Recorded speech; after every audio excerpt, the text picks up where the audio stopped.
초등학교 때부터 선행학습을 통해서 그렇게 단연간 공부해야지만 되는 거라는 그 오해를 깰라 그래도 깨지지가 않으니까 고등학교 3학년 때라도 초반부터 정신 차려서 하면 가능하다라는 이야기를 하는데, 보통 수학이라는 게 야, 4살부터 시작해도 안 되는 걸 어떻게 1년 만에 가능하냐 이런 얘기 하잖아요. 그게 너무나 전 국민이 열심히 하는데 성적이 안 오르는 게 아니라 다 이상한 방법으로 공부를 해서 안 오른 거이니 하는 방식만 바꾸면 된다라는 거를 증명해보고 싶었었던 거예요. 제 친구조차도 안 믿으니, 응? 제 친구들도 안 믿어요. 그런 느낌이었어요. 문제 풀이만 위한 공부. 그러니까 오늘 여기까지 다 풀면 집에 보내주는 그 선행학습 시스템. 그렇게 문제 양만 많이 늘리면 무조건 가능할 거라는 그 착각. 그런 거를 바꿔주고 싶었죠. 예. 그러니까 수업을 듣고 대충 이해하고 넘어가려고 해요. 대충 이해하려고 넘어가는 수준이면 개념이 완벽하게 잡힐 수가 없어요. 완전히 알아서 자기가 설명할 수 있을 만큼이 돼야 되는데 그것까지는 대부분 다 못 미쳐요. 그러니까 내가 기대했었던 거, 내가 고등학교 때 공부했었을 때는 그런 식으로 공부하지 않았었거든요. 저도 똑같이 학생들 앞에서 그대로 똑같이 설명하고 그러다 보면 내 스스로가 부족한 점을 발견하고 그랬었는데 학생들은 절대 그 수준까지는 가지 않는더라고. 딱 한 명이 처음에 안 그러다가 내가 버럭 화를 내니까 비포 애프터가 너무 달라진. 그러니까 그 친구도 모의고사를 대비로 하는 친구였었고 스튜디오에서 정시 파이터라 그래서 조용수 쌤이랑 저랑 엄청 욕하고 막 그랬었는데 와, 그런데 2주 만에 곧바로 확 바뀌더라고. 그래서 진짜 공부하는 방법을 제대로 알아서 제가 그 친구한테는 넌 진짜 이렇게 얘기했었어요. 어떻게 방송이 나갈지 모르지만 채널A 시청자 여러분, 승민이의 지금 당장의 모의고사 성적은 의미가 없고 이 티셔츠 방송이 조기 종영되더라도 내년 수능이 끝난다면 채널A 라이브 뉴스를 통해서 이 학생의 점수를 자막으로 공개해 드릴 테니까 이렇게 공부하는 방식이 바뀌면 어떻게 되는지를 한번 지켜봐 주십시오. 제가 그랬거든요. 그러니까 그만큼 너무 행복했었어요. 얘가 마지막 솔루션을 받는 애였는데 12번째. 그러니까 저한테는 7번째 솔루션. 인가 8번째 솔루션. 그러니까 마지막 학생이었는데 그때서야 드디어 하라는 대로 하는 애가 나와서. 그 다음에 의외로 승민이랑 바로 얘기를 했어요. 근데 저는 그 느낌이 있었던 게 스튜디오에서 얘는 스튜디오에서도 시시각각 바뀌는 게 보였어요. 이게 좀 위기감이 있었나 봐요. 자기 인생에 대한 위기감. 근데 보통 그런 애들이 많이 바뀌더라고요. 저도 제가 그 눈물 보였던 친구 민성이, 그 친구도 자기 인생에 대한 위기감이 되게 컸거든요. 왜냐하면 잘못하면 인문계 고등학교를 못 가는 상황이 되니까. 그러니까 이런 애들은 나중 되니까 찾더라고요. 저한테 또 연락해가지고 선생님 이번에 성적이 이렇게 올랐는데 고등학교 들어가기 전에도 내가 뭘 좀 더 해야 될 것 같은데 뭘 하면 좋을까요? 자기가 먼저 연락 와서 물어보고. 그러니까 이런 애들은 바뀌어요. 조금 전에 말씀하신 그 이름 민성이. 민성이도 내가 했었던 말 중에서 VCR 이제 선생님이랑 같이 공부하면서 했었던 말 중에 너무 인상이 깊은 게 지금까지 제가 엄마한테 맞아. 열심히 했다는 얘기, 그거는 열심히 한 게 아니었어요라는 얘기를 딱 듣고 정말 애들이 열심히 하는 거에 얘기했는데 그게 편집됐어. 선생님 스튜디오에서 그 얘기 되게 좋게 해주셨는데. 그게 또 편집됐어요? 네, 그 말 나 되게 좋았어. 그러니까 그게 정말, 그러니까 학생들이 그렇다는 거, 열심히 하는 거의 정의도 몰라요. 열심히 해본 적이 없어요, 대부분의 학생들은. 그러니까 공부하는, 맞아요, 방식에 대해서 너무나 큰 오해를 하고 있는 친구들이 너무 많다는 거를 저도 이번에 되게 많이 느꼈어요. 근데 그게 웃긴 게 성적대가 낮았던 애들일수록 그걸 느끼는 것도 더 빠를 수도 있을 것 같아요. 자기 고집이 없으니까. 잘못된 거 얘기해주면 더 잘 받아들이고 하는 것 같아요. 근데 애매한 상위권들이 제일 힘든 것 같아요. 말도 안 듣고. 맞아요. 거의 비슷할 거고 85부터 115까지는 그냥 130이 넘어가는 친구들부터 좀 편해지긴 해요. 편해요. 그러니까 받아들이는 속도가 좀 달라요. 근데 그 IQ라는 것도 그냥 획일적으로 숫자를 얘기하지만 그 안에서도 어떤 지능이 또 따로 돼 있잖아요. 숫자를 좀 파악하는 능력, 수에 대해서 좀 높은 그쪽 능력치를 가지고 있는 친구들은 좀 편하긴 한데 그렇다고 걔네들만의 1등급 전유물이 아니라는 거죠. 근데 보통 하는 말이지만 그 시간보다는 집중력의 차이라서 자기가 계획 세운 거를 다 끝내고 자잖아요. 그러면 아마 잠이 모자랄 텐데 그걸 기준으로 삼았으면 좋겠어요.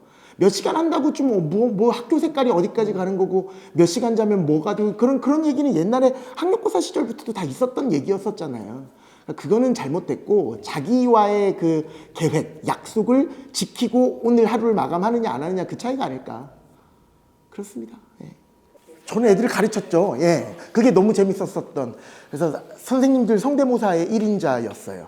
그 우리 학교에 있는 모든 선생님과 EBS 선생님들 다 성대모사를 그 정도로 좀 이게 되게 재밌었었던 것 같아요. 그러니까 학원을 다니면서도 그 학원 강사의 모습에 대해서 좀 되게 관심이 많았었고 스타 강사 좀 쫓아다니고 했었던 중학생 때 막 그랬었던 기억도 나고 그래서 그랬었던 그거랑 야구, LG 트윈스 이게 두 가지밖에 애들이 기억을 못 하더라고요. 근데 저는 또 근데 마냥 모범생은 아니었어서 뭐 부모님도 속도 많이 썩이고 뭐 욕심이 많아서 공부를 끝까지 손에서는 못 놓고 했던 것 같은데 뭐 마냥 모범생은 아니었어요. 그래서 주변에서 공부를 좀 하는 친구들이 그렇게 좋아하진 않았죠. 그 친구들 봤을 때는 이제 하는 거에 비해 성적이 되게 잘 나오는 편이니까 그랬었죠. 네. 맞아. 가장 재수 없는 애들이 그러니까 여자친구랑 막 맨날 놀아. 그런데 집중할 땐 정말 집중 잘해. 근데 걔는 그냥 시험 보고 아 좀 많이 망쳤다 그러면서 서울대 가더라고. 그러니까 그러면 너무 짜증이 나. 그리고 얼굴도 되게 잘생겼고 걔가 제 첫사랑이랑 이게 또 같은 무슨- 아파트 이게- 성구 아파트 살았었거든요. 거기 나는 또 선생님과 첫사랑이랑 결혼했다는 거. 아 그래서 나는 걔가 지금도 싫어요. 너무 속상해서. 학원 레벨 테스트요? 그 정말 인생의 하등 단 1도 도움 안 될 만한 시험인데. 근데 그걸 뭐 신경 쓰지 마시라고 얘기를 한다고 신경 안 쓰실까요? 근데 저는 딱 그 느낌이거든요. 그거 초등학교 1, 2학년 때 쳤던 받아쓰기 시험보다 의미 없다고 생각하거든요. 근데 지금 지나고 나면 초등학교 1, 2학년 때 받아쓰기 점수는 기억도 안 나시잖아요. 학원 레벨 테스트는 그거보다 더 일고의 가치가 없는 건데. 저도 학원을 운영을 해봤어서 알아요. 라고 해야지 나름대로 영어를 좀 잘 한다는 애들이 시험 치러 왔을 때를 대비한 테스트들을 만들어봐서 아는데 그건 그냥 기죽이려고 마음 먹으면 얼마든지 기죽이도록 만들 수 있는 테스트예요. 예전에 저는 뭐 그 특목고 애들만 하도 와가지고 그 너네 영어 잘 가르친다길래 와봤다. 근데 우리 특목고다라고 이렇게 어깨 힘주고 오시는 어머님들이 너무 많아서 그냥 일반 모의고사 같은 걸로 시험을 치면은 어머님들한테 이게 먹히질 않는 거예요. 그래서 저는 뭐까지 준비를 해서 시험을 쳤었냐면 미국 로스쿨 시험들 있죠. 거기 리딩 시험지 가져가서 풀려보고도 했었어요. 그런 게 학원 레벨 테스트예요. 이게 무슨 의미가 있나요, 애들한테? 몇 점을 만들겠다 싶으면 그 점수를 만들 수 있는 게 학원 레벨 테스트라서 맞아. 얘가 한 어느 정도 나오면 얘가 이제 공부 좀 하겠네라고 생각하면 만들 수 있어요. 얼마든지 만들. 그러니까 제대로 된 레벨 테스트라 그러면 거기에 대해서 1차 레벨 테스트로 끝나면 안 되죠. 그러니까 이 문제를 왜 틀렸는지 다시 한번 또 두 번째 테스트를 하고 그러면 진짜 레벨 테스트가 맞다라고 생각을 하는데 성적대를 알고 예, 피드백도 예. 해줘야 되고. 맞아요. 저는 그게 의미 있을 수도 있다라고 생각을 해요. 의미 있을 수도 있다라고 생각해요. 시간 활용만 잘하면. 뭐 SRT 타고 오고 이런 친구들도 있어요. 그게 의미 있을 수도 있죠. 그 시간에 뭐 예를 들어서 뭐 2시간 동안 오면서 그날 테스트 봐야 될 거 단어를 외우면서 오고 가는 길에 복습해버리고 이러면 의미 있을 거라고 생각하는데 과연 근데 그 정도로 시간을 활용하는 애들이 얼마나 있을지는 잘 모르겠어요. 형광과 인강의 차이는 뭔가요? 인강으로도 모든 혜택을 똑같이 누릴 수 있나요에 대해서 저는 정말 솔직한 대답은 다르다라고 생각을 해요. 이게 만약에 인강만으로 모든 게 해결이 가능한데 현장을 굳이 해야 될 거면 현장 수강료가 인강보다 비쌀 리가 없어요. 이게 자본주의잖아요. 현장에 무조건 메리트가 있어요. 근데 이게 단순하게 학생들이 생각하는 것처럼 뭐 자료 이런 거라기보다는 제가 봤을 때 제일 큰 거는 강제성인 것 같아요. 맞아요. 강제성. 그거예요. 그거. 오잖아요. 무조건 여기는 와야 하잖아요. 그건 것 같아요. 그래서 그냥 수업의 질, 자료 이런 걸로만 따지면 인강과 현장은 정말로 차이가 없어요. 다만 현장에 오면 강제성이 있고 출석 체크를 하고 저희 같은 그거예요. 경우는 뭐 숙제 확인도 하고 이런 게 있죠. 테스트를 서로 뭐 학생들끼리 뭐 경쟁하는 분위기도 있을 수 있고 그런 건 분명히 있을 수 있겠죠. 기숙학원 가는 이유도 똑같죠. 뭐. 그렇죠. 수업이 너무 좋아서 간다기보다 자기를 통제할 수 있는 그쵸, 곳이라서 가는 거라서 수업도 이 선생님 나랑 너무 잘 맞아. 인터넷으로 들을래. 그런데 애들이 보통 끌어놓고 안 듣거든. 그런 애들이 이제 현장 강의를 들으면 무조건이라도 가게 되잖아요. 그러니까 인터넷 강의보다 훨씬 더 일찍 시작해서 가장 먼저 시작해서 가장 먼저 끝낼 수 있다라는 그런 강점. 거의 프리패스 끊어놓고 전혀 안 듣는 친구가 한 20% 정도 된대요. 한 강좌도 안 들어요. 맞아요. 그냥 끊어놓으면 되게 마음의 안식을 안정감을 누리는 거죠. OTT 같은 거죠, OTT. 언제든지 볼 수 있다라는 것 때문에 당장 보지를 않으니까 그게 이제 인강의 가장 나쁜 점이에요. 그게 장점이면서 나쁜 점이죠. 그러니까 예전에 모래시계는 막 50% 넘게 시청률이 맞아요. 올라갔잖아요. 근데 지금은 오징어 게임이 나와도 그 정도는 안 나올걸요. 언제든지 볼 수 있는 OTT가 있으니까. 그게 학생들에게는, 그러니까 그렇게 재밌는 드라마도 안 보는데 이 재미없는 수학, 영어를 애들이 시간 맞춰가지고 듣는다는 것 자체가 매우 고통스러운 일인 거죠. 예. 그러니까 그것만 나는 이렇게 얘기를 해요. 그러니까 인강 듣는 친구들에게는 너 옷 다 입고 좀 들어라. 그러니까 양말도 좀 신고 내 생각에는 신발도 좀 와, 이거 신었으면 이거 좋겠는데 괜찮다. 같은 시각에, 그러니까 학원 가는 것처럼 이 시각을 어길 거면 그날 아예 듣지 마. 야, 옷 좀 다 입고 들으라. 이거 되게 괜찮다. 8시부터 8시까지 자기가 학원 가는 것처럼 난 그렇게 했으면 좋겠어. 저는 얼마 전에 그 또 용산구에서 하는 강연회 가가지고 또 이런 얘기도 했는데 차라리 듣고 싶은 수업 직접 찾아서 인강도 패스 결제하지 말고 단과로 들어라. 그게 당장은 지금 큰 돈 드는 것 같아도 너 그게 오히려 강의 비용 더 아낄 거다. 완강률도 더 높아질 훨씬 거고. 아낄걸요? 완강률도 그렇게 되면 진짜 자기가 필요한 강의만 OT 다 보고 선택할걸요. 맞아. 함부로 다 들을 수 있는 게 아니니까. 그러면 이제 완강률도 높아지겠죠. 맞아. 매년 오는 막 DM이나 이렇게 Q&A 게시판으로 오는 질문 중에 제일 화딱지나고 열받는 질문이 선생님 작년 책을 사놓고 강의를 끝까지 못 들었는데 뭐 올해 강좌를 작년 책으로 들어도 될까? 진짜 그 질문은 진짜 매번 막 수백 수천 개가 오거든요. 맞아. 그래서 저는 근데 이제 그런 데 대해서 별로 좋게 대답 안 해줘요. 너는 올해도 완강 못 할 거고 네가 원하는 대학 절대 못 갈 거다라고 저는 얘기를 하거든요. 어떻게 보면 현강보다 장점이라고 하면 딱 요런 게 있어요. 그러니까 수학 같은 경우에는 선생님 막 설명을 하잖아. 현장은 잠깐만요. 조금만 생각해볼게. 잠깐만 이거 못 하잖아. 맞아. 근데 인간 가능하거든. 맞아. 그래서 중간에 한번 끊고 자기가 먼저 풀어보고 계속 또 이게 다 가능하기 때문에 진짜 의지만 있으면 활용할 수 있는 방법이 너무 많죠. 근데 현실에서 학생들이 맨날 배속으로 틀어놓고 딴 생각하면서 듣다가 선생님도 썰 얘기하면 이제 그거 놓쳤다고 대감 깨가지고 맞아. 그것만 다시 또 열심히 정속으로 듣고. 저는 그 수학이 그 학부모님들 때문에 어렸을 때부터 한 초등학교 때부터 애들이 수학만 보면 이제 무서워서 덜덜 떨어. 아까도 그 얘기 잠깐 나왔지만 악으로 아는 거야. 나는 빨리빨리 이 문제를 답이 나와야 되는데 우리 엄마 아빠가 화를 내. 이거는 되게 나쁜 일이구나 라고 정말 수학을 잘하면 선이고 수학을 못하면 악이라고 생각을 하니까 애들이 점점 못할 수밖에 없어요.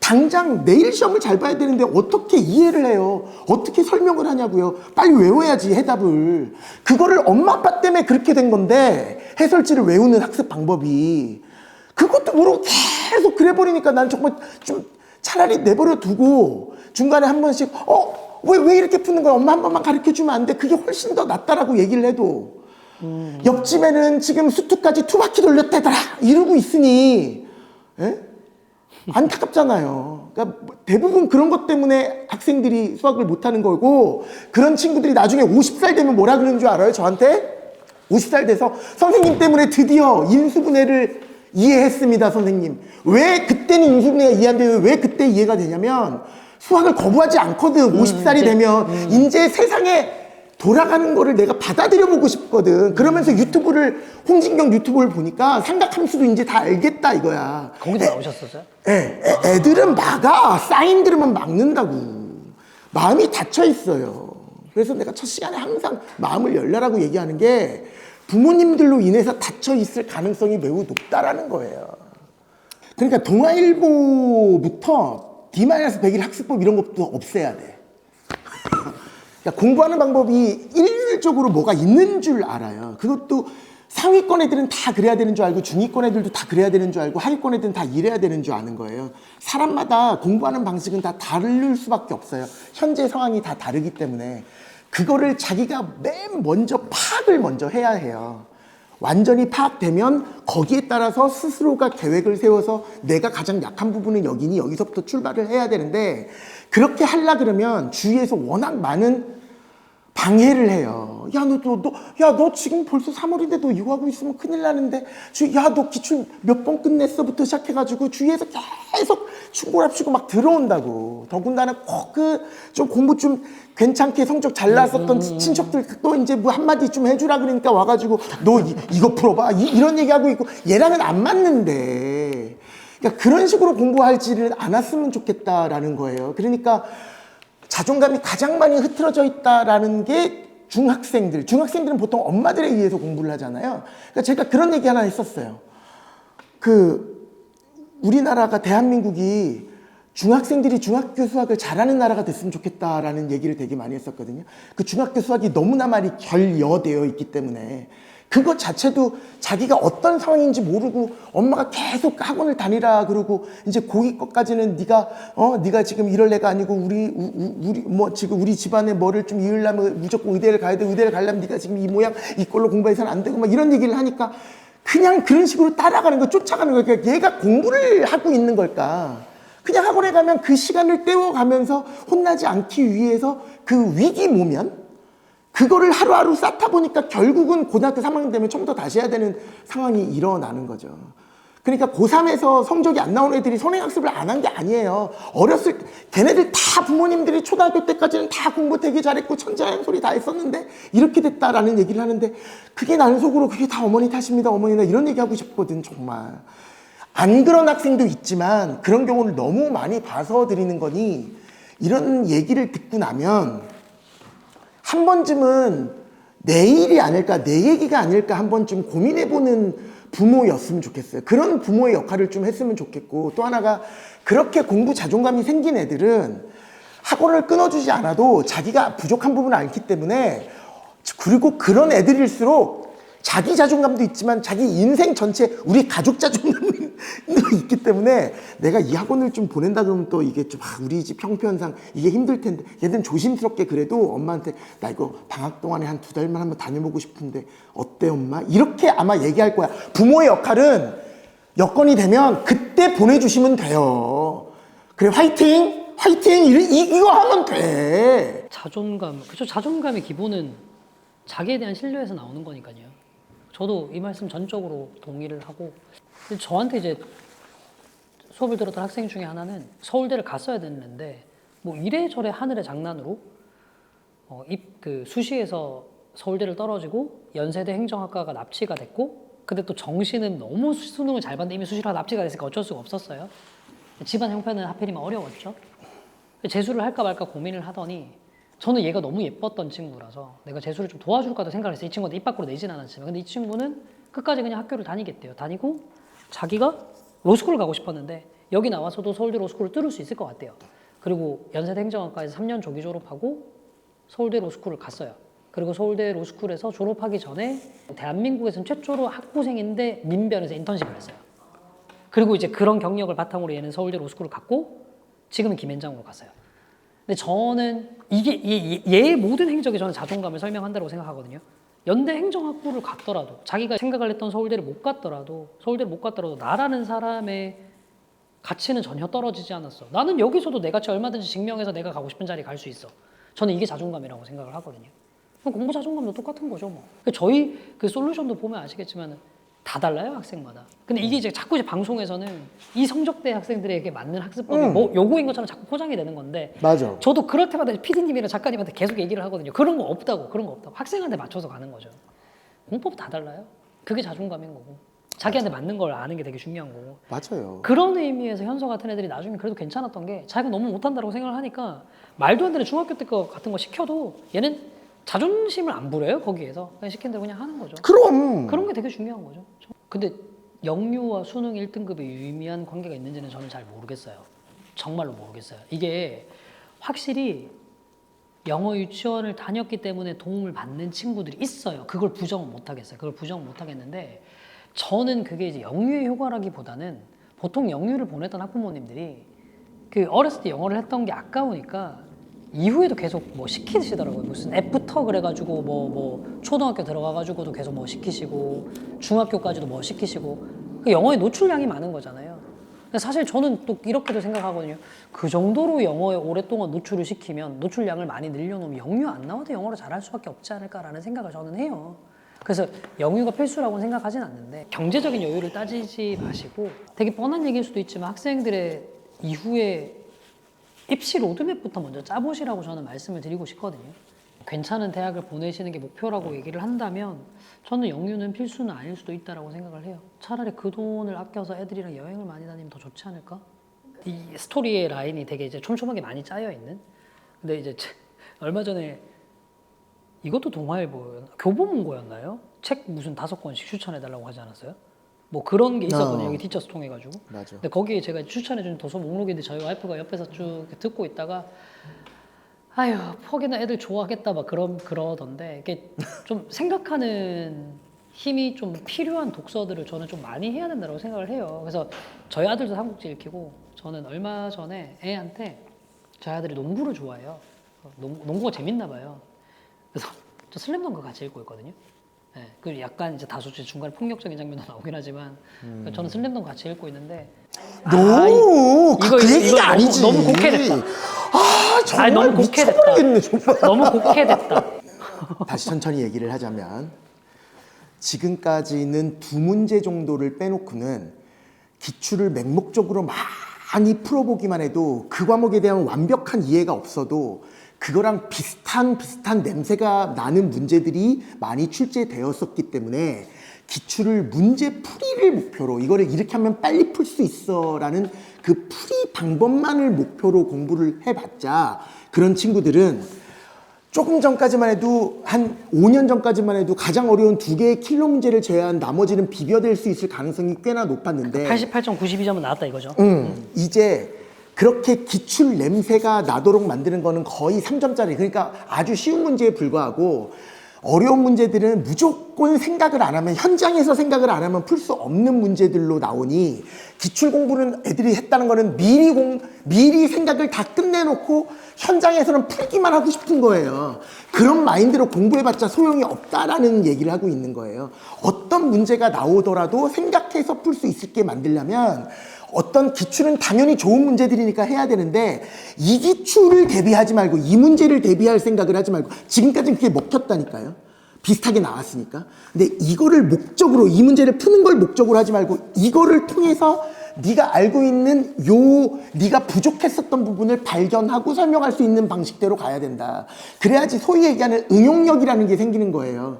애들 요 문제를 기가 막히게 푸는 애들한테 갑자기 절대값을 벗겨놓거나 하나 있었던 거를 왼쪽으로 옮겨놓거나 그러면 머릿속이 다시 하얘진다고. 자기가 생각했던 게 아니라 강사가 생각했던 거를 자기가 흉내낸 거밖에 안 되니까 사고해서 문제 푼 적이 없어서 그래요. 그러니까 무조건 생각해서 풀어야 된다라는 이야기지. 그거의 재료는 당연히 기출문제가 되어야겠죠. 기출문제처럼 기출문제가 아니면 더 좋은 문제집이 있는 게 아니라 기출문제도 풀고 웬만한 뭐 EBS 문제들 풀고 다 해야 되는데 학습 방법을 그렇게 가져가서는 안 된다. 난 앞으로 이 문제만큼은 완벽하게 풀 수 있어. 소용없어. 이 얘기예요. 그래서 저는 이 얘기를 딱 그 대변하는 정승재 쌤을 대변해서 제가 말씀을 드리고 싶은데 머릿속에 떠오르는 장면이 딱 2개가 있어요. 이게 매번 방송에 안 나가요. 이게 레벨 테스트를 이제 학생들이 보고 우리가 화만 내면 안 나가. 문제를 이렇게 풀어요. 근데 이제 실제로 정답을 맞췄더라도 되게 막 돌아서 이렇게 정답을 맞춘 경우에 선생님 가끔 이렇게 칠판으로 앞으로 불러가지고 예를 들어서 무슨 그림이 있는 문제면은 해석기하로 아니면 이제 그냥 식만 있는 문제면은 그림을 실제로 그래프로 그려서 되게 쉽게 이렇게 문제를 푸는 방법을 알려준 다음에 항상 뒤에 덧붙이는 멘트가 있어요. 뭐라고 얘기를 하냐면 내가 방금 얘기한 게 맞는 풀이가 아니고 이런 풀이도 있다는 거야. 앞으로 이런 식으로 문제 나오면 무조건 이렇게 풀라는 게 아니야 라고 얘기를 해요. 그러니까 정승재 선생님이 말씀하셨던 기출만 본다고 무조건 다 되는 게 아니야. 딱 이거예요. 저렇게 얘기하면 이해하기 쉽겠다. 운전면허 따듯이 공부해요.